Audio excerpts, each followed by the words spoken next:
Apreciados hermanos, explico la palabra de la fiesta de la presentación del Señor. 40 días después de la Navidad, la Iglesia celebra la fiesta de la presentación del Señor. Esta celebración se basa en lo que dice San Lucas en el capítulo 2 de su Evangelio. Cuando llegó el día de su purificación, de acuerdo con la ley de Moisés, llevaron a Jesús a Jerusalén para presentárselo al Señor como manda la ley del Señor. En Oriente, esta fiesta se celebraba desde el siglo IV y desde el año 450 se denomina fiesta del encuentro porque Jesús encuentra en el templo a los sacerdotes, pero también a Simeón y Ana, figuras del pueblo de Dios. A mediados del siglo VII, la fiesta comenzó a celebrarse también en Roma con el nombre de Fiesta de la Purificación de María, y como se caracterizaba por una procesión nocturna con candelas, tomó también el nombre de la Candelaria. El rito de la luz se asociaba a la Navidad, donde se celebra a Cristo como luz, como afirma Lucas. Nos visitará desde lo alto un amanecer que ilumina a los que habitan en tinieblas y en sombra de muerte. En Belén esta luz iluminó a los pastores y se convirtió también en luz para los gentiles, porque la estrella brilló para los magos, y para Lucas esta luz aparece en el templo de Jerusalén para iluminar a toda la humanidad. La primera lectura es de Malaquías 3:1-4. Dios enviará a su mensajero a preparar el camino del Señor. El libro de Malaquías fue escrito en Jerusalén en torno al año 460-450 a.C. En él se habla de los abusos cometidos en la gestión del templo y de la grave decadencia religiosa y moral. La situación social era dramática en aquella época. Los ricos acogían en sus casas a atrayentes mujeres extranjeras, repudiando a la esposa de la juventud y obligándola a cubrir de lágrimas, de llanto y de suspiros el altar del Señor, como dice el profeta en el capítulo 2. Los sacerdotes eran tan indignos que sus bendiciones se transformaban en maldiciones. Los pobres eran sometidos a continuos abusos e injusticias, pero lo que más indignaba era que a los malvados les iba muy bien y prosperaban más que los justos. Esto era incomprensible porque se creía en lo que decía el anciano orante del Salmo 37. Fui joven, ya soy viejo, nunca he visto a un justo abandonado ni a su descendencia mendigando pan. Los judíos de la época pensaban que Dios enviaba desventuras a los malvados y reservaba sus bendiciones para los justos, pero la vida cotidiana demostraba todo lo contrario. Quienes cometían maldades con frecuencia los acompañaba la fortuna y a los justos los visitaba las desgracias. En su desánimo, la gente sencilla concluye: no vale la pena seguir al Señor, que sacamos con guardar sus mandamientos y andar enlutados ante el Señor Todopoderoso. Hay que felicitar a los arrogantes. Los malvados prosperan, desafían a Dios y quedan sin castigo. En este contexto, los israelitas se preguntaban: ¿dónde está Dios que permite semejante injusticia y no interviene? He aquí la respuesta de Malaquías. Así dice el Señor: miren, yo envío mi mensajero a preparar el camino delante de mí, y enseguida entrará en el templo el Señor a quien ustedes buscan, el mensajero de la alianza que tanto desean. Mírenlo entrar, dice el Señor de los ejércitos. ¿Quién podrá resistir el día de su venida? ¿Quién quedará en pie cuando aparezca? Será un fuego de fundidor, una lejía de lavandero. Se sentará como un fundidor que refina la plata. Como a plata y a oro refinará a los hijos de Leví, y presentarán al Señor la ofrenda como es debido. Entonces agradará al Señor la ofrenda de Judá y de Jerusalén, como en los días pasados, como en los años antiguos. Malaquías anuncia la intervención de Dios. El Señor no se queda quieto, sino que enviará a su mensajero a preparar el camino delante de él. Por aquella época los caminos eran rústicos y por este motivo un rey enviaba personas delante para alisar el camino. Tenían que rellenar huecos y retirar las piedras u otros obstáculos para que pasara el rey. De la misma manera el Señor envía un mensajero que le prepare el camino para venir a su templo. Para tal fin, el pueblo necesita arrepentirse de sus pecados. En nuestro pasaje no se habla de la identidad del mensajero, pero más adelante en el capítulo 5 el autor lo identifica como el profeta Elías. Nos encontramos en el último capítulo de Malaquías y con este libro finaliza el Primer Testamento y la tradición ha identificado al mensajero anunciado con Juan el Bautista. Y Jesús identificó a Juan el Bautista con Elías que tenía que venir. Es por esto por lo que los evangelios comienzan presentando la figura de Juan el Bautista. Así se establece una conexión entre los dos testamentos. Juan predicaba diciendo: arrepiéntanse porque el reino de los cielos se ha acercado, preparen el camino del Señor, hagan derechas sus sendas. En nuestro pasaje aparece otro personaje misterioso llamado el Señor, el ángel de la alianza, el Señor del universo. Este personaje entrará en el templo del Señor y con fuego y lejía purificará a los hijos de Leví, encargados del culto del templo de Jerusalén. Se utiliza la imagen de una persona que refina el metal, que es capaz de retirar y descartar las impurezas para dejar el metal puro. Así será cuando venga el Señor. Por medio del fuego separará lo impuro que exista dentro del ser humano para que permanezca lo puro delante de él. La venida del Señor será en sí misma una limpieza fuerte, como cuando la lejía limpia la tela. Los hijos de Leví se comportaban como funcionarios de lo sagrado. Fríos ejecutores de ritos sin valor, no daban importancia a la sincera adhesión de sus corazones a Dios. Un sacerdote corrupto no podía presentar una ofrenda que agradara al Señor, por tanto, necesitaba ser purificado. Sin embargo, aquí aparece una buena noticia, y es que el Señor no pretende destruir, sino purificar. El proceso de refinar y limpiar será duro, pero al final aparecerá la persona capaz de construir un mundo mejor, un mundo de justicia y de paz. La profecía de Malaquías se llevó a cabo con la venida de Jesús. Él ha entrado en el templo para hacer una purificación, porque la casa de oración para toda la gente había sido convertida por los sacerdotes y levitas en cueva de ladrones. Jesús ha purificado el templo y ha introducido la religión agradable a Dios, la del corazón, la del amor al prójimo. Cuando los profetas anunciaban la venida del Señor, utilizaban imágenes apocalípticas y la identificaban con un día terrible, difícil de soportar, como un día en que se refinan los metales preciosos y cuya llama quema y broncea la piel del artesano. Para purificar a la humanidad, Jesús ha utilizado fuego y lejía. El fuego es su espíritu y la lejía es su palabra. Sin embargo, todavía hay personas que se resisten a acoger su evangelio. La profecía de Malaquías sugiere hacer una revisión de nuestra práctica religiosa. También necesita ser purificada con fuego y lejía, porque no siempre nuestros ritos están en coherencia con el servicio a nuestros hermanos y muchas veces no son capaces de destruir nuestros egoísmos. La fiesta de la presentación del Señor es una invitación a abrir nuestro corazón, que es como nuestro templo, para que el Señor lo purifique y podamos ofrecer a Dios una oblación agradable. La segunda lectura es de la carta a los Hebreos, capítulo 2, versículos 14 a 18. Jesús es sumo sacerdote compasivo y fiel en el servicio de Dios. La carta a los Hebreos es un texto anónimo, escrito probablemente poco antes del año 70 y dirigido a una comunidad constituida mayoritariamente por cristianos provenientes del judaísmo. Es una comunidad en la que el entusiasmo inicial parece haber dado paso a una fe adormecida y poco comprometida.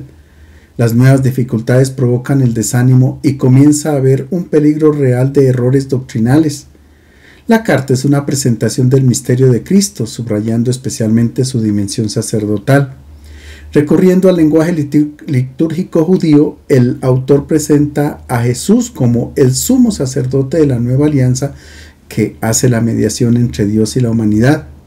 El autor también reflexiona sobre la condición cristiana que deriva de la misión sacerdotal de Cristo.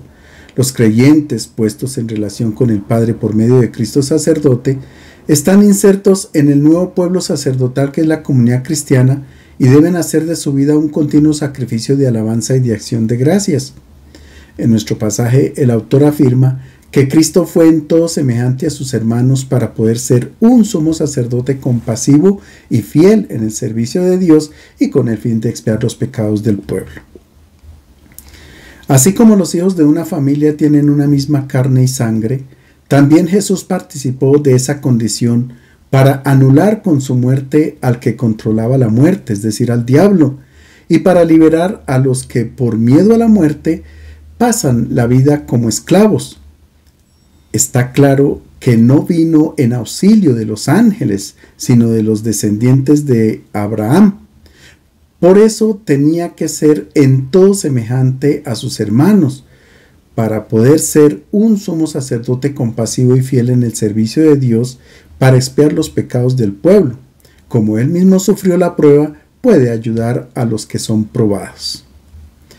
Cuando necesitamos orientación en nuestra vida o algún consejo, acudimos a personas que nos despiertan confianza y las escogemos sobre todo por su estilo de vida o por su experiencia, porque pensamos que ellas comprenden mejor nuestras penas y dolores. Por lo general, confiamos en las personas que han tenido que afrontar o resolver los mismos problemas por los que estamos atravesando.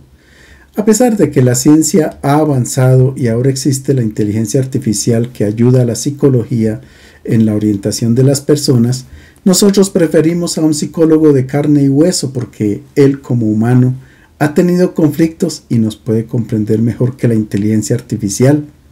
Si tuviéramos que hacer una consulta médica a un robot para que nos dé un diagnóstico y nos formule medicamentos, preferiríamos hacerlo con un médico, porque él también se enferma, se enfrenta a los mismos exámenes para ser diagnosticado y experimenta nuestros mismos temores y miedos ante los resultados. Por tanto, el médico es como uno de nosotros, es sensible y nos puede comprender y ayudar con compasión más que un robot. El autor de la carta a los Hebreos nos anima a acercarnos a nuestro hermano Jesús, porque Él ha sido uno de nosotros, ha experimentado la fragilidad y la debilidad porque compartió nuestra naturaleza humana. Él se enfrentó a los mismos interrogantes de la vida, vivió nuestros dramas, tuvo dudas y superó nuestras mismas tentaciones. Como nosotros también, Jesús construyó un proyecto de vida en coherencia y articulación con la voluntad del Padre. El mismo Dios lo ha enviado no para socorrer a los ángeles, sino a nosotros que somos hijos de Abraham. Jesús se ha enfrentado a la muerte y nos ha enseñado que ella no es el fin o la destrucción de todo. Ella no indica el camino hacia la oscuridad de una tumba, sino la salida de las tinieblas que cubren el misterio de este universo.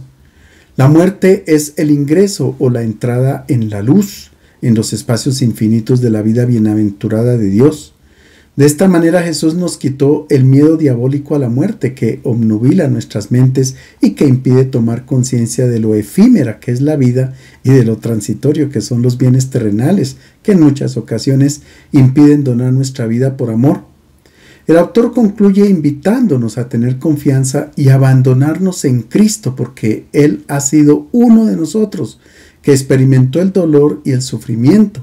Ahora está en grado de comprender nuestras fragilidades y debilidades, de ayudarnos y de acompañarnos sobre todo en los momentos más difíciles de nuestra vida. El Evangelio es de San Lucas capítulo 2 versículos 22 a 40, la presentación del niño Jesús en el templo de Jerusalén. San Lucas ve en este acontecimiento el cumplimiento de la profecía de Malaquías. El pueblo de Israel esperaba la llegada del mensajero del Señor para que entrara en el templo y con un fuego de fundidor o una lejía de lavandero purificara a los hijos de Leví que incumplían la ley. Dios responde a la esperanza del pueblo enviando a un niño recién nacido, débil e indefenso, envuelto en pañales, en brazos de una madre adolescente acompañada de un joven marido. Tal vez el pueblo esperaba a un juez severo que ingresara en el templo de manera triunfal entre legiones de ángeles y listo para juzgar y condenar. Por tanto, fue muy difícil para el pueblo de Israel reconocer la presencia de Dios en un niño igual en todo a nosotros. Él era el fuego y la lejía enviada desde el cielo para purificar a Israel. Él era la luz que ilumina a todas las naciones. Escuchemos cómo inicia el relato. Cuando llegó el día de su purificación, de acuerdo con la ley de Moisés, llevaron a Jesús a Jerusalén para presentárselo al Señor como manda la ley del Señor. Todo primogénito varón será consagrado al Señor. Además ofrecieron el sacrificio que manda la ley del Señor, un par de tórtolas o 2 pichones. Mientras que el Evangelio de Mateo narra la fuga de la Sagrada Familia de Egipto y su retorno a la tierra de Israel, Lucas hace referencia al cumplimiento de 2 prescripciones de la ley por parte de la Sagrada Familia: la purificación de la madre y el rescate del hijo primogénito. De acuerdo con el libro del Éxodo, la ley ordenaba que todos los primogénitos, tanto de hombres como de animales, fueran consagrados y ofrecidos al Señor. Como los niños no podían ser sacrificados, tenían que ser rescatados ofreciendo en sacrificio un animal puro. Los ricos ofrecían un cordero, mientras que los más pobres entregaban a los sacerdotes un par de palomas o de tórtolas. Lucas nos dice que la familia de Nazaret era pobre porque ofreció esta clase de animales. Lucas enfatiza el amor de Dios por los pobres, los pecadores y las personas impuras. La familia de Nazaret era pobre e impura porque la ley judía ordenaba que solo la mujer que da a luz debía someterse a un rito de purificación. Sin embargo, Lucas habla de su purificación, como si toda la familia tuviera que purificarse, como si se hiciera ella solidaria con toda la humanidad necesitada de purificación. El evangelista demuestra que la familia de Jesús observa de manera escrupulosa las prescripciones de la ley del Señor. Es notoria la repetición continua, según la ley de Moisés, como está escrito en la ley del Señor, conforme a lo dicho en la ley del Señor, para cumplir el rito de la ley, conforme a la ley del Señor.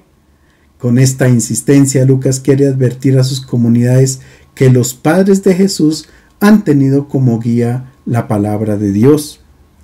Por otra parte, María y José presentan al niño a Dios porque saben que no les pertenece. Lo llevan al templo y lo consagran al Señor porque reconocen que lo han recibido como un don de Dios. Los hijos en el hogar no pueden ser receptores de un amor posesivo, porque son regalos del cielo para donarlos al mundo. La tarea de los padres de familia es preparar a sus hijos para que puedan llevar a cabo la misión que Dios les confíe. Ahora escuchemos el testimonio de Simeón.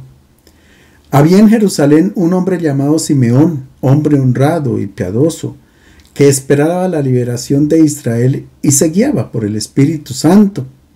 Le había comunicado el Espíritu Santo que no moriría sin antes haber visto al Mesías del Señor. Conducido por el mismo Espíritu, se dirigió al templo.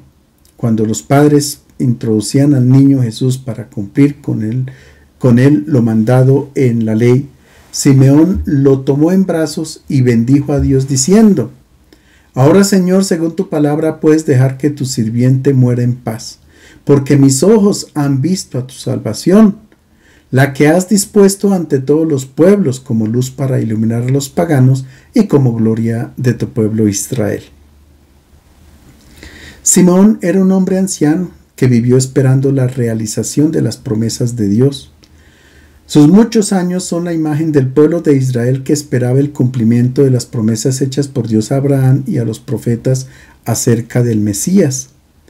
Aquel día la explanada del templo de Jerusalén hervía de peregrinos procedentes de todas partes para orar, ofrecer sacrificios y recibir las enseñanzas de los rabinos que se sentaban bajo el pórtico de Salomón. José y María entran al templo perdidos entre la multitud. Ellos llevan al niño en sus brazos y nadie se da cuenta de lo que está sucediendo. Ninguno intuye que aquel recién nacido es la luz del mundo. Solo 2 personas ancianas miran más allá de las apariencias y reconocen en aquel niño al Mesías esperado. Lucas presenta a Simeón como un hombre justo y piadoso que esperaba la consolación de Israel. Al igual que José, el esposo de María, Simeón es una persona justa, es decir, un hombre recto, de corazón puro, que busca la verdad. Además, Simeón era piadoso, es decir, seguía el camino indicado por la palabra de Dios. Es un hombre que ha buscado sincronizar su corazón con el de Dios. Por tanto, ha podido ver lo que otras personas no eran capaces de ver. Simeón se ha anticipado a la bienaventuranza pronunciada por Jesús: bienaventurados los limpios de corazón, porque verán a Dios. Por otra parte, Simeón esperaba la consolación de Israel. En otras palabras, confiaba en que las promesas del Señor se cumplirían. Cuando se vive con la esperanza puesta en Dios, la persona vive tranquila, serena, porque sabe que a pesar de las circunstancias, es el Señor quien conduce la historia. Así una persona vive libre, tranquila y serena. Simeón es un ejemplo para nosotros que a veces, a causa de las situaciones negativas que acontecen en el mundo o en nuestra iglesia, caemos en el desánimo. Es aquí cuando tendremos que recordar las palabras del Maestro: yo estoy con ustedes todos los días hasta el final del mundo. Simeón no mantiene una esperanza pasiva, sino que se juega la vida confiando en las promesas de Dios. Otra característica de Simeón es que es un hombre movido por el Espíritu.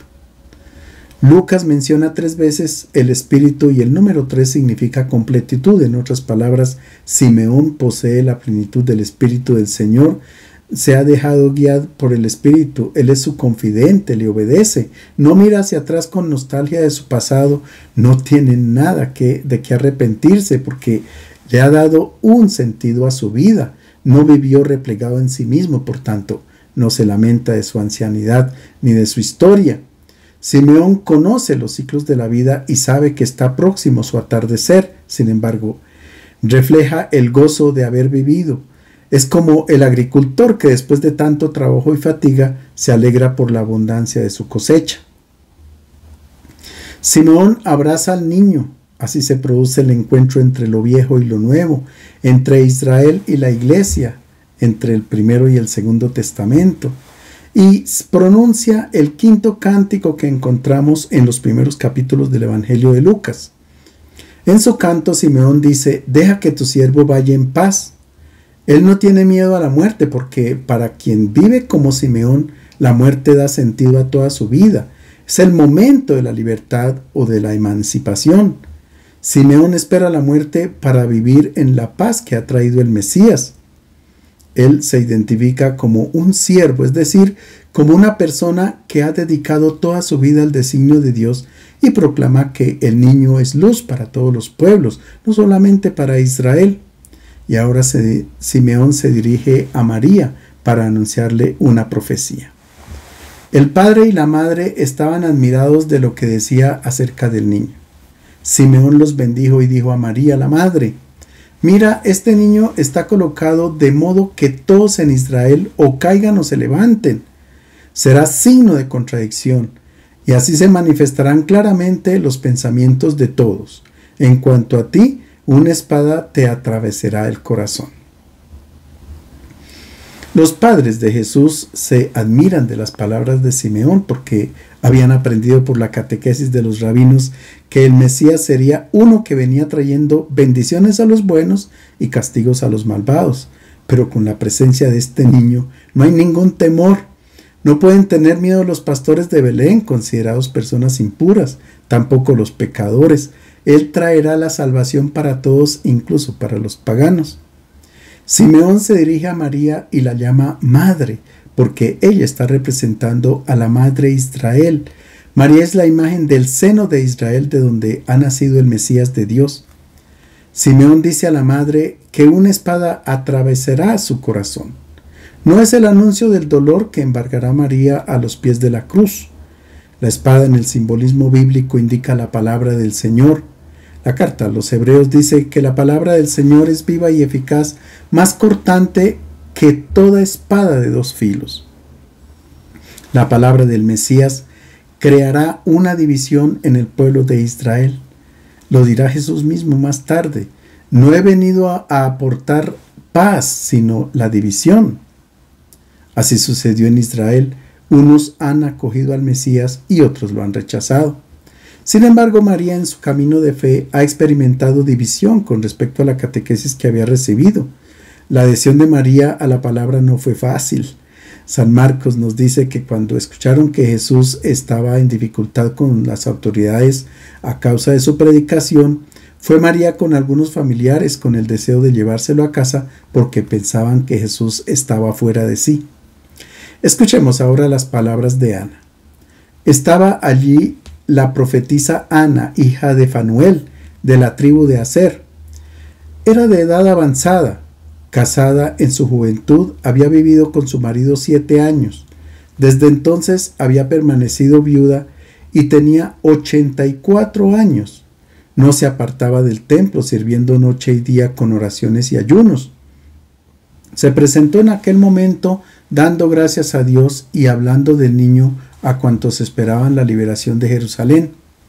Cumplidos todos los preceptos de la ley del Señor, se volvieron a Galilea, a la ciudad de Nazaret. El niño crecía y se fortalecía, llenándose de sabiduría, y el favor de Dios lo acompañaba. El evangelista nos comunica un mensaje por medio de una simbología. Ana tiene 84 años, que es el resultado de multiplicar 7 por 12. Ambos números son significativos. 7 indica plenitud, totalidad, y 12 es un número que identifica al pueblo de Israel, compuesto por sus 12 tribus. Por tanto, Ana indica la totalidad del pueblo de Israel que debería haber acogido al Mesías de Dios. Ana estuvo casada 7 años y lleva de viuda 77 años. Simbólicamente hace referencia la esposa que permaneció fiel a su esposo porque no volvió a contraer segundas nupcias. En otras palabras, Ana es el símbolo de quien permanece fiel a Dios, que es el esposo de Israel. Por otra parte, el evangelista dice que Ana pertenecía a la tribu de Aser y esta era la más pequeña e insignificante de todas las tribus de Israel. Cuando Moisés, antes de morir, pronunció la bendición sobre cada tribu, Aser fue la última en recibirla. Cuando la tierra de Israel fue repartida entre las 12 tribus, a Aser le correspondió la parte norte de Israel, en lo que hoy es Haifa y Acre. Es una tierra muy fértil y próspera. De hecho, Aser, el nombre de la tribu, significa tener suerte. Pero justamente la prosperidad y el bienestar fueron la causa de su ruina, porque esta tribu se mezcló con pueblos paganos, perdió su identidad y desapareció.